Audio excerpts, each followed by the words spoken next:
guys, it's Christina Cimorelli. Welcome to my second channel. You probably know me from my main channel, Cimorelli, which is the band I'm in with my sisters. On this channel, I make videos about pregnancy, motherhood, eventually, motivational, inspirational stuff, marriage, and life advice. This video is on something that I have gotten questions about thousands of times, literally, which is how do I write songs? A little bit of background on me is that I have been writing music for like 15 or 20 years, like honestly since I was a kid, and a lot of the songs that I have co-written, like most of the song, or I've written all of the song, have millions of streams and views on Spotify, YouTube, whatever, which is crazy because I was probably like all you who are answering this question. I was like someone who hoped to be able to write music and that people would actually want to listen to at one point in my life, and to see now that millions of people listen to the music that I write is insane. So, also, I lived in LA for 5 years when we were signed with Universal Records, and I got to write with some of the top writers and producers in the entire music industry, which is the entire world, which is insane. So I have learned a lot from them as well. So I have a lot to share, and I'm really excited to share this with you guys because I remember when I was a teenager searching like how do you write a song, just to get like tips on writing, because I was writing at that point, like had been writing probably for several years, but I like didn't know if what I was writing was good enough or like if I was doing it right. So I am like one of the people who asked me this question. You guys are me, okay? I get you. Well, we're gonna jump into how I write my songs. First, I'm gonna tell you some places where I get my best ideas. On walks. This is not just me. This is actually, if you like Google this, like do some research on this, this is actually a lot of people throughout history who have come up with great ideas, done big things. They get those ideas on walks. Look it up. Walks are amazing. And I'll talk more about that later. You'll see how walks are like a big part of my songwriting process, surprisingly. In the shower, I do get a lot of ideas in the shower. I mean, don't we all? I get a lot of my songwriting ideas there. And I mean, just the other night, I had this like whole chorus, words, melody, and chords pop into my head. And I was just singing it over and over and over so I could remember it as soon as I got out of the shower, record it really quickly or voice memo, and I'm probably gonna work on it this week. So it happens all the time. Driving, I have gotten many an idea while driving. Normally I get melody ideas while I'm driving. They'll just pop it in my head and I'm like, ooh, that's good. And then of course, once I'm not driving anymore, I will record the voice memo, same kind of thing as a shower. And then in my like home studio, which I have like set up in my bed before, like if you know our album Up at Night, I wrote most of that album myself, and I wrote most of it in my, it wasn't even this bed. It was like a little twin bed that was just like the mattress on the box spring on the ground. It didn't even have a frame or anything. And I wrote most of it just sitting in there with the laptop and the keyboard. I think it was like piled up on like pillows or something. And I was just in my bed like at night, just like recording, and it was really fun. And now I have a studio in my office, and that has a really good vibe in the other room, and I love writing in there as well. So when do I get my best ideas? Normally, hold on. When do I get my best ideas? Actually, it's normally at the same time. At night is when I seem to get the majority of my best ideas. I think it's because I'm not a night person, guys. I get tired really early, as you can tell from, well, you can't tell, but it's like 7 and I'm really tired right now. And I'm like, ooh, having a hard time like focusing because it's late for me. So I think at night, like I don't have as many inhibitions because I'm just really tired and just like not really thinking so much anymore. So I think my creativity is just able to like flow at night really easily. So nighttime, when I go through like some of the biggest songs that I've been a major part in writing or written myself, when I think of like You're Worth It, For October's Gone, for instance, those two, mostly at night. Like I have the exact memories of writing those exact songs, and they were at night. Like I said, most of the Up at Night album was at night. Probably between like 4 and 10 p.m. I just sit down there and then I just this is me recording. I don't know why I did it like I was typing, but you know what I mean. Recording at night. So now I'm gonna tell you guys how I start my songs generally, because that seems to be a tough one for people. Like, how do I start writing this song? There's a couple ways I do, but it's not too many different ways. I normally have something that I am dying to express, and writing a song is like the best way for me to feel like I got all my feelings out there, and it's a really healing thing for me. So normally there's something that I'm just like dying to express, and I just want to get it out there so I can feel better.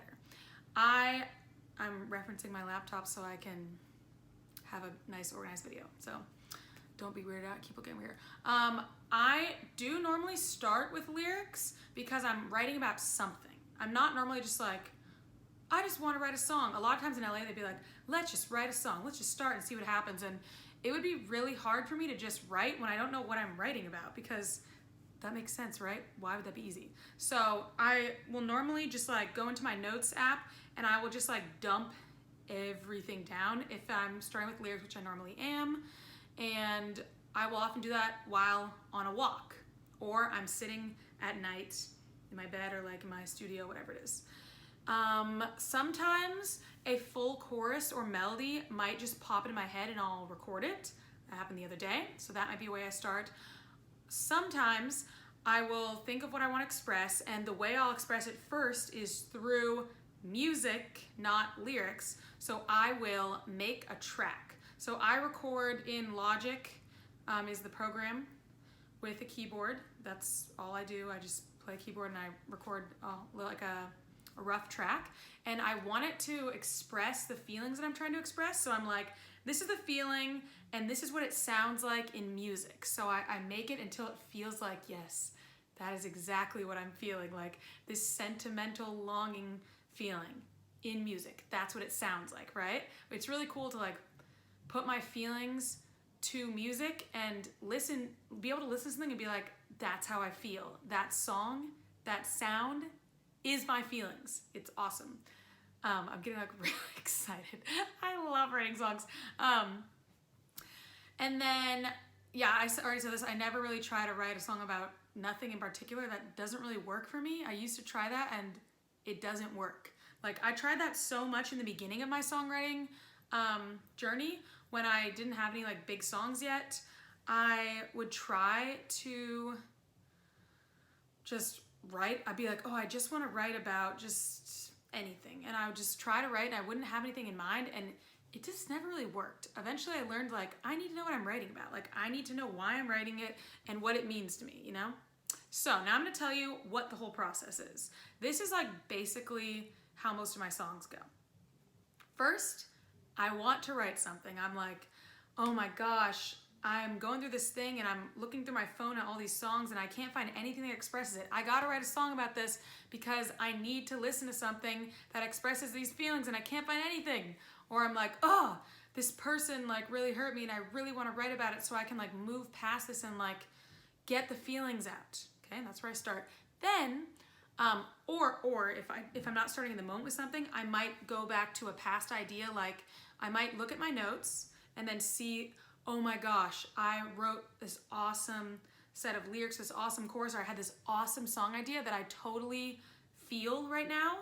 Once again, if it's an awesome idea and I can't relate to it at all, I'm not gonna write it because it doesn't make sense. How am I gonna write something I can't relate to? That doesn't make sense to me, you know, it doesn't work. So lyrics, or I'm listening to my voice memos, I'm like, oh, that was really cool, like melody and chord progression I made up, or like a really cool chorus or verse that I had recorded previously. So I'll be like, okay, this is what I want to write tonight. This is the vibe. It's like an upbeat, fun song, or like it's emotional, slow, heart-wrenching song, whatever it is, right? And I am in the vibe. So once I pick what I want, I gotta get like in the vibe. I gotta get focused and I gotta know what I'm doing and why. I gotta be like in the zone. And I really get in the zone when I'm writing and recording. I get so in the zone that I'm just like sitting there and suddenly I'm like, oh my gosh, I forgot to eat for 6 hours. And let me tell you, I do not ever forget to eat. So if I forgot to eat, I am in the zone. So anyway, if I start with lyrics, I'll do a huge brain dump, like I said a little bit ago. In my notes, I write down every single thing I'm feeling, thinking, memories I have, and the sensory details. Okay, this is like life-changing for songwriting when I incorporated the sensory details into songs. This was not something I did naturally. I think it comes more natural for certain personalities over others. It did not come very natural for me, but when I started to incorporate this, and I can think of our song, I wrote the song Sunsets and Heartbreak. It's on Up at Night album. There are a lot of like sensory details, like what I was seeing. I don't know if I wrote like what I was hearing. A lot of it is like what I'm seeing and what I'm feeling, like physically feeling, seeing. A lot of it is seeing though, like what I saw. The streetlights were gold, this, that, and the other thing, you know? That took my songwriting to the next level, I believe, because it added in like a new dimension to my songs, and it made writing easier too, because I didn't just have to write feeling, thought. I was like putting these details in and painting a picture with it. I love it when songs paint a picture for me. So I'll go through kind of all those things and just get them in my notes. And then if I don't do notes, do lyrics first, and instead I write with the track first, I will, like I said, make a track that fits the exact vibe of what I'm feeling. And when I feel like I've nailed it, like, yes, this is what I feel, then I'll sit down and I'll do all the lyrics next, right? So I'll sit and do the whole brain dump into my notes, and I'll like listen to the track and like be like kind of put it together, you know? So I also picture when and where I would be listening to this song, or like another person would be listening to this song. For instance, our song Up at Night, I wrote almost all that song, and I pictured a girl, myself, a girl, you know, but I was really picturing like a teenager, like myself as a teenager, laying in bed, her head on her pillow, and she's just like thinking about this guy and being like, ah. But that song is actually cool because it has a really, really cool thing about it that I did, where you can listen to it when you just hung out with someone, your crush, and you're like all excited about things and you're like, oh, I really want to hang out again. But also you can listen to it when they're not really talking to you and you kind of want them back and you're like, what's going on? You can listen to it in both situations, and it works really well in both situations. So I was picturing a girl like laying there at night and just like thinking about this guy, and she like can't stop, and he's keeping her up at night, you know? So makes sense. That's the moment when you're just like, and you're in your bed and you're like, I just can't stop. So that's the moment. Some other songs, it's like you're in your car, and well, a lot of it is revolving around a guy. For me, for my writing, it would be like, I'm driving home after I hung out with the guy and I'm just so enamored. Or it'd be like, I'm driving home after and I feel really crappy and I'm like, what the heck?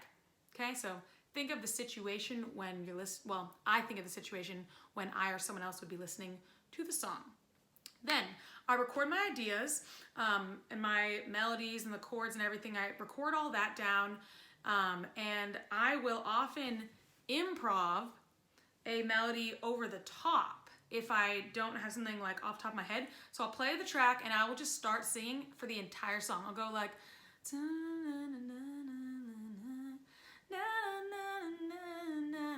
when you said to, I couldn't believe what you. I'll do that. I'll be like, and I'll come with random words like I just did just now, and I'll record the full song of that, and then I'll often do it multiple times. I'll just like mute that track I just recorded, do it again. Then I'll listen back through all of it, and I'll be like, ooh, that was a really good melody, take that. That was a really good melody, take that. The reason this works for me, and there is another writer, big writer that we worked with who does the same thing. I know of two people, but I've only met one other writer who I know who does this. And the reason it works for me is because instead of just thinking of a melody, be like, is that good or not? I don't know. I record it and listen to the melody. It's easier for me to tell if it's a good, catchy melody when I'm listening back. And it's also easier to write a lot of melodies really quickly when I'm not judging them. I'm just recording them, just on the spot. So that works really well for me, and I end up getting a lot of melodies out of it. A lot of really good melodies. Sometimes I get too many melodies, and I'm like, wait, this happened so many times. Both of those pre-choruses are so good. How am I supposed to pick one? Oftentimes, I'll pick one and then the other one, I'll play it underneath as like a melodic line with like an instrument, maybe like something that's a little soft, like it's just a little texture, or I'll sing it as like an ooh. I did this in 32 Degrees, our song that I wrote. I did this in that song. I could not pick because I had like 800 great pre-melodies. So I literally put, I think, 3 of them in. One in an instrumental line, one in a background vocal, and then one in the lead. So, you know, sometimes I just gotta layer some different melodies. I like that a lot. Then I will get as much of the song solidified as I possibly can, and I will get the lyrics and the melodies in there and recorded as much as I can. And then I will go, unless it's like really late at night, I'll just go to sleep. But if it's not really late at night, I will go on a walk and I will listen to it about 100 times in a row. And I'm not exaggerating. Well, I probably am exaggerating. It's probably more like 30 times in a row because it'll be a long walk. I mean a long walk. So I'll listen to it and I will sit there and I will take notes. I'm like, ooh, change this, change that. I really like this, whatever. So I'll take notes. Then I will probably come back to it either the next day or the next day. There's such a weird thing. You can write, and this happened to me so many times with songs that end up literally being really successful and having millions of streams, plays, views, whatever. I will write the song and I'll be like, is this even good? I don't really know. And I'll be like, whatever, just leave it. And then a couple days later, I'll come back and listen to it. And I'm like, it's kind of good. Oftentimes when you're in like in the thick of writing, it's hard to tell if what you wrote is good or not. It's really hard to tell. So that's why I say just like step back and like let it sit for a while and maybe work on another song if you're not sure. Just like let it sit. Don't just be like, this sucks, delete. Like wait until you listen to the song a couple days later. This happened with our song Believe in You that we released, when did we release it? Late 2019, I think. I don't remember. Is our latest original release, and I wrote the original like demo of it with like the chords and the melodies with some lyrics from some of the girls, my sisters, and I didn't think it was that good. I was like, I don't think this really works, but I just like ignored it and left it there, and then I found it a couple weeks later and I was like, wait a minute, this kind of works, and then it ended up being the song and it went over really well. But just goes to show sometimes you gotta like put things aside and just come back to them later and see what happens then. Wow, it's getting darker, so the lighting is changing a lot, but whatever. I'm not really an aesthetic person anyway, so you get what you get and you don't throw a fit. So then I will come back for round 2. I will write, I will like update the song based on my notes, and I will like change it, do my best to make it better based on what I wrote down, and then I will go on a walk again and I will do the same thing again. I will take more notes, and then, oh my gosh, it's getting so dark. Okay, whatever. I'm getting distracted. And then I will solidify the song and finish it. Now I'm gonna tell you guys some tips before I end this video. Writer's block, people talk about that a lot. I've had writer's block a couple times in my life for like periods of time, and I can tell you every time you have it, it's because you're being too hard on yourself and you're putting too much pressure on yourself. When you can take the pressure off and turn it into like a fun thing that doesn't have all these huge consequences and all this like shame behind it, or all of this, well, pressure, shame, you're just being way too intense about it, when you can just chill out and just be like, whatever, I'm just gonna write, I'm not gonna judge myself, I'm not gonna torture myself mentally.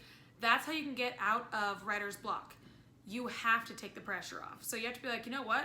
I'm just gonna have some fun and record tonight, and it doesn't have to be perfect. I just wanna record the end. I wanna write something and just be done with it. Like, make the goal to write, not to be obsessed with what you wrote. Because if your goal is like, I have to love what I wrote tonight or else I failed, that's a lot of pressure, and that's gonna be really hard to accomplish. So don't do that. Instead, just write and just let it go.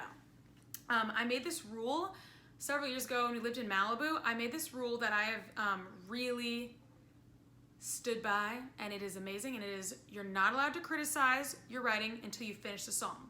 So I'll be like, I can't really tell if this song is good, whatever, let's just finish it, and then I will like critique the song, not like criticize, like rip yourself to shreds, but like, you know, critique it. I will critique it when the song is finished, not in the middle of writing it, because that gets you in a really bad vibe. Like, picture a person standing next to you and every time you're writing, they're like, that was a bad melody. Those are horrible lyrics. This sucks. What are you doing? If they were standing next to you doing that, you'd be like, get out. Like, how am I supposed to write with you in here? We do that to ourselves. So that is what contributes to writer's block. You got to stop being that person, okay? Just let it go. And the way I could do it was making that rule where it's like, I can't just stop myself from critiquing things for the rest of my life, but I can stop myself for a couple hours and I can wait until I finish the song. That is a big one. The next thing is just write what you felt, saw, heard, thought, what the vibe is. Just go off what you experienced. What you experienced is good enough. Don't tell yourself your experience wasn't like interesting enough to be a song. Just write your experience and just let that be okay. Once again, don't criticize yourself. Next one is there are no rules. That's a big one. We often think like, am I writing this correctly? Like, am I doing this right? Am I following the rules correctly? Whatever. There's no rules. There's literally no rules for song. Like, some people have like their own kind of rules that they make up, you know, but for every rule that you're gonna make up, I could point out to you a song that breaks that rule that's successful or that's just a great song. So don't get caught up in rules for songwriting. There are so many different types of songs, and it's often ones that break the rules or the current trends that end up becoming the new trends or like becoming the new big song. So don't let yourself get stuck in rules.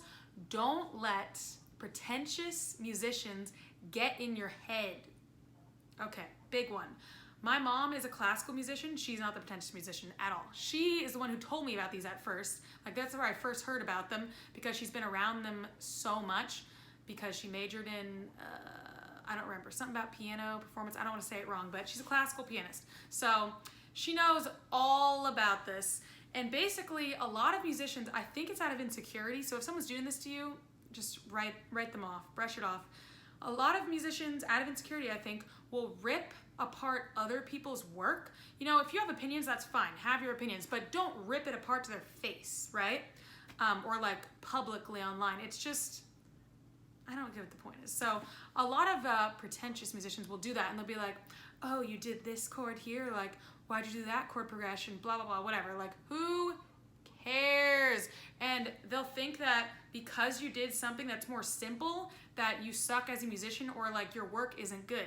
But that is not what is important. What is important about music is that, first of all, you enjoy writing it and listening to it, and then maybe someone else enjoys it as well. But if you don't enjoy what you're doing, there's no point. Music, like I said, there are no rules. It can be simple, it can be complicated.